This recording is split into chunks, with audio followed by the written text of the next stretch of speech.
In the face of a shrinking subscriber base, instead of cutting back, Netflix is going big. In fact, huge, betting $200 million on star-studded spy flick featuring Chris Evans and Ryan Gosling and a big-name director as well. Allie Canal here with that story and a preview of Netflix earnings. Allie, nice to see you. Tell us about The Gray Man and how big are the stakes for Netflix on this one?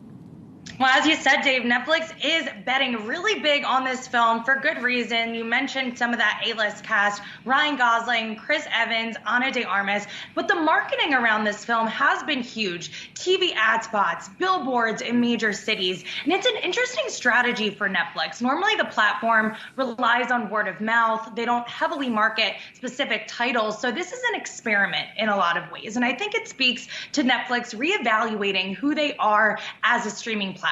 Do they just want to pump out title after title? Do they want more quality over quantity? Where do they need to spend money on, and where do they need to cut back? And this comes back to the real issue here, which is a subscriber slowdown that we've seen across the industry, increased competition. The stock is down 70% year to date, and investors have really been questioning the long-term outlook for Netflix. And with Q2 earnings right around the corner, all eyes are on that subscriber growth and whether or not the company can generate that revenue and free cash flow moving forward.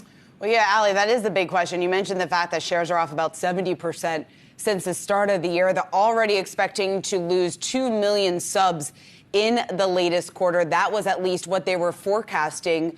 UBS lowering its price target on the stock today ahead of those results. What do you think we should expect next week?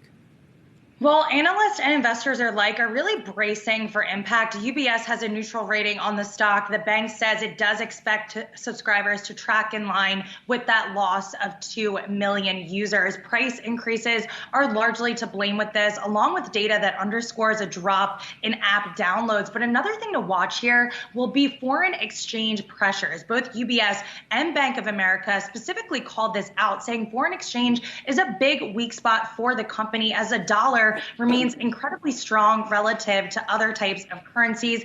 That could be a downside risk to outlook amid already slowing revenue growth. Now, that being said, we do have the ad-supported offering to help offset some of those losses. Netflix partnering with Netflix to roll this out. But a big question is, when can we actually expect this? Netflix originally estimated that an ad tier will hit the market at the end of this year, but analysts are a bit cautious on that timeline. Laura Martin from Needham said yesterday on our program that she doesn't expect this until third quarter 2023 due to Microsoft's lack of experience in the third-party ad tech business.